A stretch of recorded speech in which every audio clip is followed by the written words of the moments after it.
Hey geeks, welcome back to the Geeksiders Show. We're back with another Firefly Friday review. Tonight we're reviewing episode 4 titled Shindig. If you haven't seen this episode yet, how? But everything we say after this is going to be a spoiler. Okay, first of all, Shindig is absolutely one of my favorite episodes. If we ever did like a list of favorite Firefly episodes, Shindig, I think, would definitely be in my top 5. Yeah, and it's a really, really great Kaylee episode. Especially for cosplayers with her dress, because Kaylee wears the same mechanic outfit. Yeah, the shirt changes, but it's the same coveralls through the entire series. So for cosplayers who want to cosplay her, this is a nice alternative. And the dress is totally like silly and over the top, but it works for Kaylee. Yeah. Like it fits her so well. And I like it. I think it's adorable. I love that dress. And it's funny because they get to the Shindig, they get to the big fancy party, and Kaylee tries to meet some people and make some friends, and she immediately gets made fun of. By the girls. By the girls who are, they're wealthy and they've got handmade dresses by people. And a guy shows up who's obviously, he's like an aristocrat or something, and he like drops a serious burn on the leader of this group of girls. Yeah. And then next thing you know, Kaylee's got all the guys around her and they're talking about ships and stuff.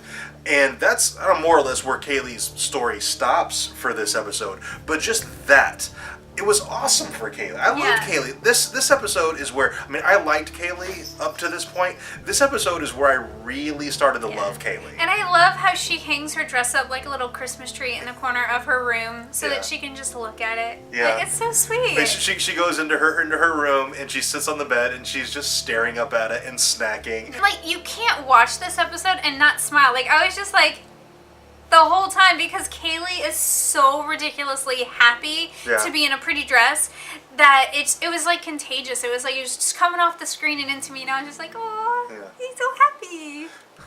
Also, this episode is the source of a few really great jokes and one-liners, most notably Captain Tight Pants. This episode gave us that, so thank you, Shindig. One of my favorite wash moments in this episode is his poem to Zoe when she dies about her corpse not quite being as lovely as she used to be. Because she's all corpseified and gross. Yeah. And it was after they had got done making love and Zoe was falling asleep. He's like, you can fall asleep. Jane's going to come in and slit your throat.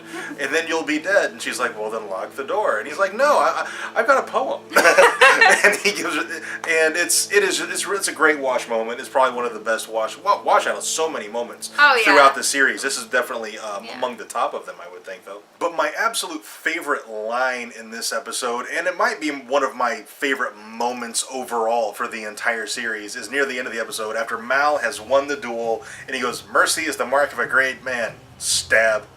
I guess I'm just a good man. Stab. I'm alright. He goes, I'm alright. And that's Mal. It's exactly right. He's not a great man. He's not a good man. He's just alright. Yeah. When push really comes to shove, he'll do the right thing. Until then, though, he will push the boundaries. And that is exactly Mal. That's the perfect line. Yeah. So let's move on to Mal and Inara. This was the first episode where Mal really had, like, overt, in-your-face, yes, he has feelings for Inara. Like, after having seen the entire series, as we're going back watching it, I see all these little things, and I'm like, he's into her from episode 1. Mm-hmm. But it's not as obvious as in this episode.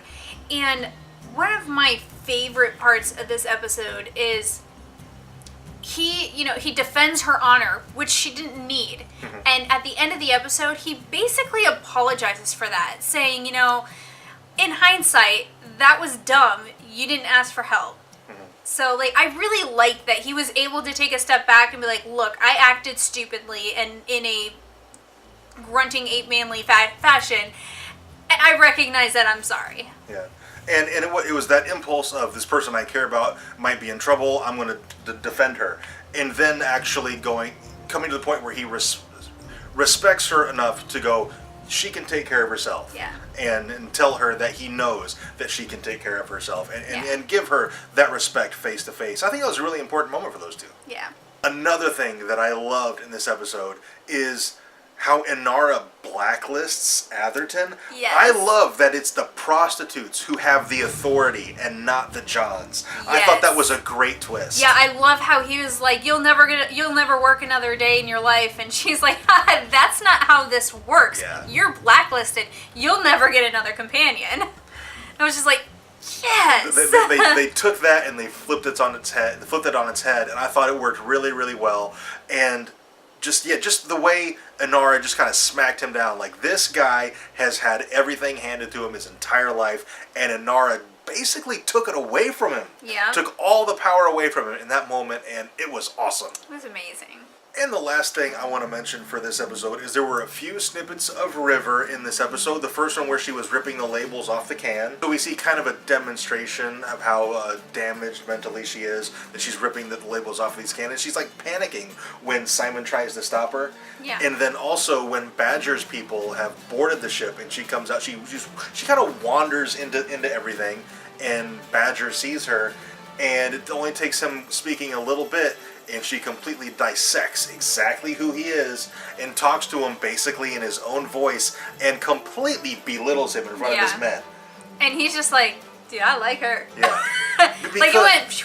Yeah, like, to him, she is from his neighborhood. Yeah. And she's got the guts to call him out on his BS, and he appreciates that. And I know he has zero clue that she was mocking him and making fun of him. Yeah. Whereas if Mal had done that, he would have taken it as an insult. Yeah. But because it was River speaking from his with a Cockney accent. Yeah, from his old neighborhood, like, he related to her, and she didn't come off as pretentious to Badger. Yeah. And I thought that was really good. It took him, he said 5 words to her. Yeah. And she had completely figured him out. And I think that's all we have for this episode. I think we're just going to leave it right there. If you have anything to add, please let us know down in the comments. Also, if you enjoyed this review, you can tell us by dropping a like on it, subscribe if you haven't already, and if you'd like to help us grow our channel, you can share this video or any other video on Facebook or Twitter. And thank you very much for watching, and we'll see you next time.